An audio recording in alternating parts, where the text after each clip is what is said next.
दोस्तों नमस्कार। स्वागत है आपका हमारे इस YouTube मंच पर। दोस्तों, लोकसभा चुनाव के लिए पहले चरण में फर्स्ट फेज में जो ट्रेंड दिखा है, जिस प्रकार से वोटर्स की उदासीनता दिखी है, उससे न सिर्फ भारतीय जनता पार्टी बल्कि भारतीय जनता पार्टी के लिए दिन रात उसके कार्यकर्ताओं से भी ज्यादा मेहनत करने वाली गोदी मीडिया की जमात भी चिंतित दिखाई दे रही है। एक से बढ़कर एक, तिहाड़ी हो या दिहाड़ी, सब के सब अपनी दिहाड़ी में चिंता व्यक्त कर रहे हैं और सबको वोटर्स की उदासीनता, वोटिंग के गिरते ट्रेंड, वोट प्रतिशत का घटता स्तर चिंतित कर रहा है।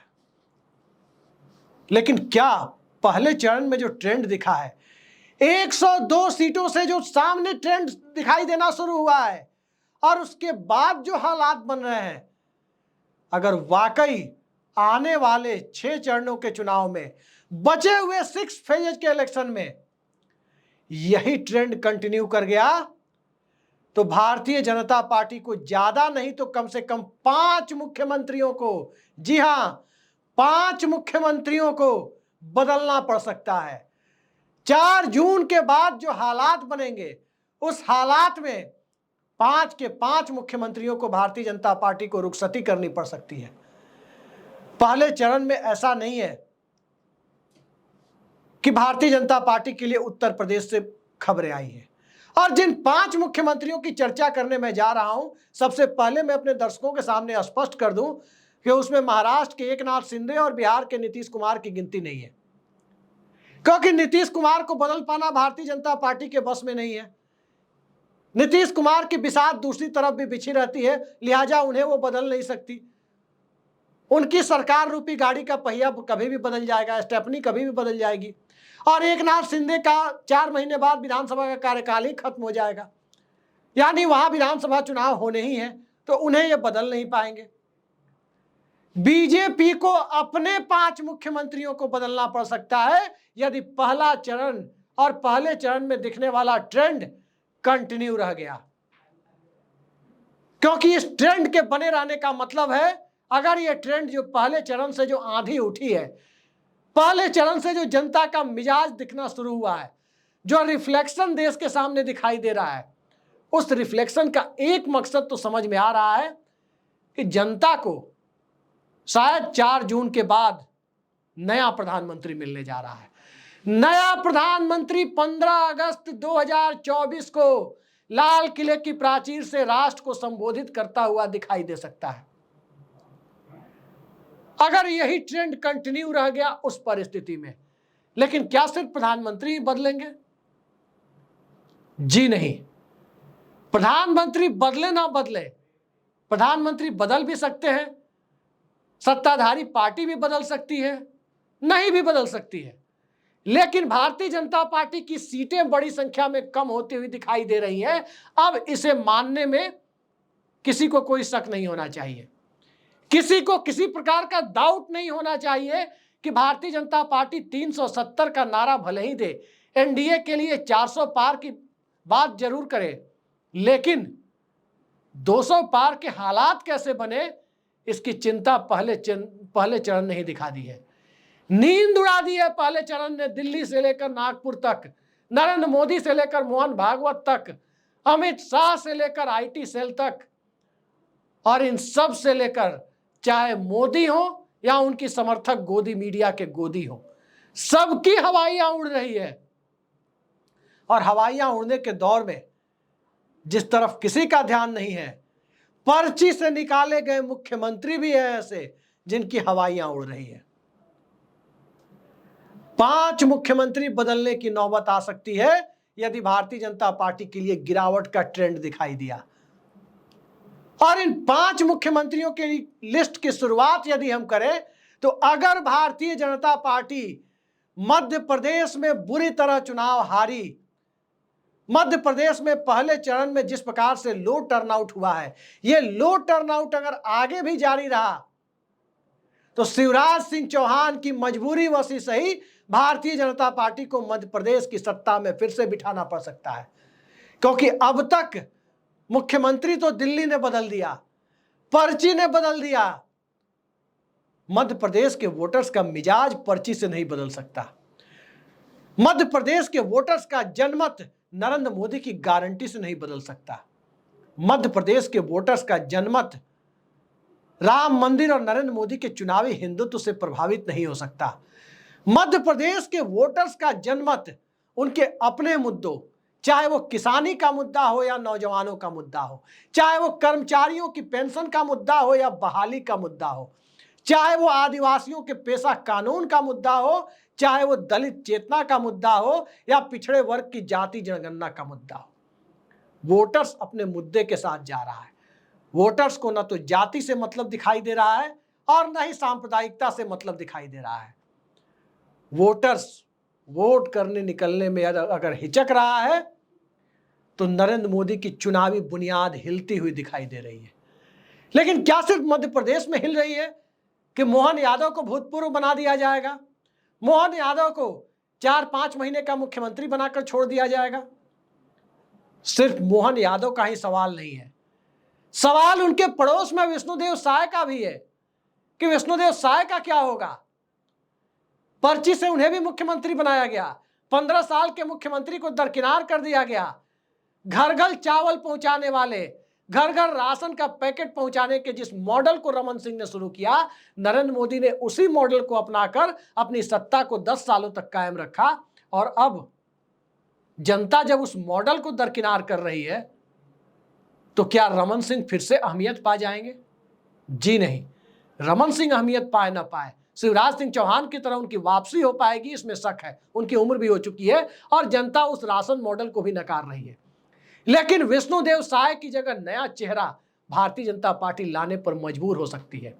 याद रखिए, दिल्ली में जब बड़े छत्रप की विदाई होती है सत्ता में, तो राज्य स्तर पर छत्रपों की जरूरत होती है ताकि कम से कम पतवार थाम सके। लेकिन दिल्ली भी फिसल रहा हो और नीचे पतवार थामने की जगह नॉमिनेटेड चीफ मिनिस्टर्स की पूरी फौज खड़ी हो, तो पतवार थामने की बात तो भूल जाइए। भारतीय जनता पार्टी के लिए पतवार से कहीं ज्यादा टेंट बचाने में भी, सामियाना बचाने में भी दिक्कत होने की स्थिति दिखाई दे रही है।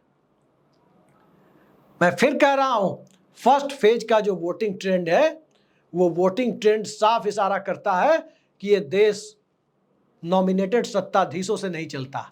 ये देश, या इस देश की कोई भी पार्टी, कांग्रेस पार्टी ने जो काम एक दौर में किया, उसे जब बीजेपी करते हुए दिखाई दे रही है तो किसी भी पार्टी को जनता एक ही पैरामीटर्स पर देखेगी। ये बात करीब करीब तय है।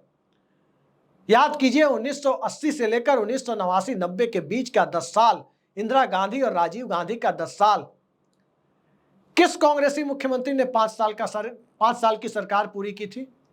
शायद किसी ने नहीं की होगी, हो सकता है एक आध कहीं कर गए हो, लेकिन मेरे ख्याल से शायद किसी ने की नहीं थी। इक्का दुक्का हो सकता है कि कोई कर गया हो। लेकिन जिस प्रकार से नॉमिनेटेड मुख्यमंत्री राज्य दर राज्य बिठाए गए, दिल्ली के इशारे से मुख्यमंत्री बिठाए जाते थे, कांग्रेस पार्टी की जमीन हिला देने में इस प्रयोग की बड़ी भूमिका थी कि राज्य के छत्रपों को दरकिनार कर अर्जुन सिंह को मध्य प्रदेश की जगह इन मौके पे पंजाब भेजकर मध्य प्रदेश में कांग्रेस पार्टी की चूल्हे हिली और बीजेपी आ गई। बिहार और उत्तर प्रदेश में जिस प्रकार से मुख्यमंत्रियों की अदला बदली और रोटेशन का सिस्टम चलता रहा, कांग्रेस की चूल्हे हिला गया। राजस्थान में भी यही हुआ और कमोबेश हरियाणा में भी उस दौर में यही हुआ था। झारखंड, उत्तराखंड और छत्तीसगढ़ जैसे राज्य तब अस्तित्व में नहीं थे। आज बीजेपी यही कर रही है। शिवराज को दरकिनार किया गया, वो भजन करते दिख रहे हैं, चाहे ट्रेन में हो या कोई दूसरी जगह हो, लेकिन भजन करते वो अकेले नहीं दिख रहे हैं। राजस्थान में तो भजन लाल शर्मा ही मुख्यमंत्री हैं और वहां पूरी भारतीय जनता पार्टी भजन करती दिख रही है। भजन के राज्य में भारतीय जनता पार्टी भजन करती दिखे तो राजस्थान में भी वसुंधरा राजे की वापसी करानी पड़ सकती है। राजस्थान में भी मुख्यमंत्री नॉमिनेटेड लोग स्वीकार करने की स्थिति में नहीं है। कांग्रेस पार्टी ने बहुत नॉमिनेटेड मुख्यमंत्री बनाए, हरदेव जोशी से लेकर जगन्नाथ पहाड़िया तक इसी राजस्थान में, शिवचरण माथुर से लेकर कुछ दूसरे लोगों तक। लेकिन जनता ने कांग्रेस पार्टी को राज्य में वापसी का मौका तब दिया जब 3 अलग अलग कार्यकाल में कुछ 15 साल के लिए राजस्थान को एक मुख्यमंत्री मिला, अशोक गहलोत। भारतीय जनता पार्टी को भैरव सिंह शेखावत के बाद राजस्थान ने जमीन तभी दी जब 10 सालों के लिए एक जमीनी नेत्री वसुंधरा राजे को मुख्यमंत्री पद मिला, नॉमिनेटेड नेता को नहीं। जिन्हें राजस्थान भी नहीं जानता हो उनके नाम पर नहीं। और यह स्थिति हरियाणा में भी बन रही है। 2014 में 7 सीटें और 2019 में 10 की 10 सीटें भारतीय जनता पार्टी के पक्ष में। आज गुड़गांव के बाहर भारतीय जनता पार्टी किधर है? कौन सी वो दूसरी सीट है गुड़गांव के अलावा जो भारतीय जनता पार्टी हरियाणा में जीतती दिख रही है या मुकाबले में दिख रही है? पूर्व मुख्यमंत्री मनोहर लाल खट्टर भी करनाल में फंसे हुए हैं। पूरी भारतीय जनता पार्टी को किसान आंदोलन, नौजवान आंदोलन और महिला पहलवान आंदोलन ने जमीन पर लाकर पटक दिया है हरियाणा में। उस हरियाणा में लोग किसी नायब को स्वीकार नहीं करेंगे। लोग को कप्तान चाहिए, नायब कप्तान नहीं चाहिए। नायब सैनिक कितने कारगर होंगे ये 4 जून के बाद आपको पता चल जाएगा कि राजस्थान, हरियाणा का मिजाज किस रूप में आगे जा रहा है। और हरियाणा जो करता है, बदलाव की बयार उठाने में हरियाणा ने भी कई बार बड़ी भूमिका निभाई है। बेशक इस देश में बदलाव की बयार जब भी उठी है तो ज्यादातर मौकों पर बिहार से उठी है, लेकिन हरियाणा की भी एक सपोर्टिव भूमिका रही है। बात बिहार की जब होती है तो जेपी मूवमेंट की बात होती है, गांधी मैदान में जयप्रकाश नारायण पर लाठी चलने की घटना की बात होती है। जेपी के बाद बात जब बदलाव की दूसरी बयार जो जेपी के बाद वीपी के साथ शुरू होती है, हड़ताली चौक के गोलंबर और वीपी सिंह के पॉकेट में वो पर्ची का जिक्र होता है जिसमें बोफोर्स सामने आता है, हिंदुस्तान पलट जाता है। और बात जब नरेंद्र मोदी के दौर में अच्छे दिनों की आस वाले बदलाव की होती है, तब भी लोगों को पटना और गांधी मैदान ही याद आता है, जब पटना में रैलियों में धमाके हो रहे थे, जनता हिल नहीं रही थी। और जनता नहीं बल्कि इस देश के जज्बे की सार्वजनिक अभिव्यक्ति 2014-13 में हो रही थी कि नरेंद्र मोदी आ रहे हैं। कांग्रेस ने माहौल समझने में गलती की। बिल्कुल 77 और 89 की तरह से 2013-14 में भी कांग्रेस ने नब्ज पकड़ने में गलती की। तो क्या अब नरेंद्र मोदी नब्ज को पकड़ने में गलती कर रहे हैं? और नब्ज पकड़ने में गलती का आलम यह है कि विष्णुदेव साय, मोहन यादव, नायब सैनी और भजनलाल शर्मा के सहारे सरकार चल रही है। और इन 4 से आगे बढ़ते हुए दिखाई दे तो 5वां नाम स्वाभाविक है उत्तर प्रदेश का होगा। आप इनकार नहीं कर सकते कि उत्तर प्रदेश में सत्ता यदि बच गई तब सत्ता परिवर्तन होगा, और सत्ता यदि चली गई तब शायद हो सकता है कि नरेंद्र मोदी की जो भूमिका बनी हुई थी 2009 के बाद, उस भूमिका में योगी आदित्यनाथ आ जाए। लिहाजा 5वां जिक्र, मैंने जैसा आपसे कहा, उत्तर प्रदेश हो सकता है लेकिन उल्टे हालातों में। 5वां जिक्र मैं करने जा रहा हूं योगी आदित्यनाथ का नहीं, बल्कि 5वां नाम गुजरात के मुख्यमंत्री भूपेंद्र पटेल का, कि क्या नॉमिनेटेड मुख्यमंत्री वाली व्यवस्था, दिल्ली से सरकार चलाने का पूरा सिस्टम और अहमदाबाद को दिल्ली समझ बैठने की भूल या दिल्ली को अहमदाबाद समझ बैठने की भूल, क्या गुजरात बर्दाश्त करने को तैयार है? जिस गुजरात में आम लोग गुजरात के मुख्यमंत्री को जानते तक नहीं हो कि नरेंद्र मोदी के बाद कौन मुख्यमंत्री है। उस गुजरात में, जिस गुजरात में चिमन भाई पटेल जैसे ताकतवर मुख्यमंत्री रहे, जिस गुजरात में माधव सिंह सोलंकी और अमर सिंह चौधरी जैसे ताकतवर मुख्यमंत्री रहे, और जिस गुजरात में नरेंद्र मोदी जैसे ताकतवर मुख्यमंत्री रहे हो, उस राज्य में मुख्यमंत्री के पद पर भूपेंद्र पटेल, मैं अपने दर्शकों से ही जानना चाहूंगा कि जो 5 नाम मैंने गिनाए, इन 5 में चाहे विष्णुदेव साय हो, नायब सैनी हो, भजनलाल शर्मा हो, मोहन यादव हो या भूपेंद्र पटेल हो, कितने लोग हिंदुस्तान में जानते हैं कि मुख्यमंत्री भी हैं? मुख्यमंत्रियों की छवि आमतौर पर राष्ट्रीय होती है, खासकर तब जब इस देश में संघीय ढांचा मुंबई केस के बाद मजबूत हुआ, खासकर उन परिस्थितियों में जब देश बहुदलीय गठबंधन के दौर में गया। आज आप देख सकते हैं कई मुख्यमंत्रियों की छवि हिंदुस्तान के किसी बड़े राजनेता से, बड़े राजनेताओं की गिनती में सबसे ऊपर आती है। लाइन से गिनती आप कर सकते हैं। ममता बनर्जी, नीतीश कुमार, अरविंद केजरीवाल, योगी आदित्यनाथ, ये सब ऐसे मुख्यमंत्री हैं, नवीन पटनायक, ये सब ऐसे मुख्यमंत्री हैं जिनकी गिनती बहुत बड़ी है, जिनकी गिनती, जिनकी योग्यता, जिनकी क्षमता, उसके ऊपर ये देश कभी शक नहीं कर सकता, विचारधारा कोई भी हो। अशोक गहलोत भी कुछ दिनों पहले तक उस गिनती में थे, शिवराज सिंह चौहान भी कुछ दिनों पहले तक, जब तक मुख्यमंत्री थे, उस गिनती में थे।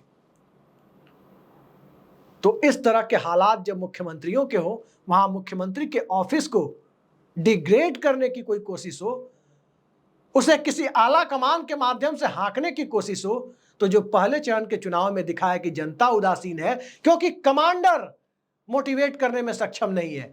कमांडर जो अलग अलग छत्र कमांडर के रूप में राज्यों में बिठाए गए हैं, वो मोटिवेट नहीं कर पा रहे। बिहार में तो डिप्टी कमांडर है, पगड़ी वाले सम्राट चौधरी, पहले ही चरण में दावा फुस हो गया, अपना समुदाय नहीं संभाल पाए हैं, जो खबरें आ रही है। आगे क्या होगा?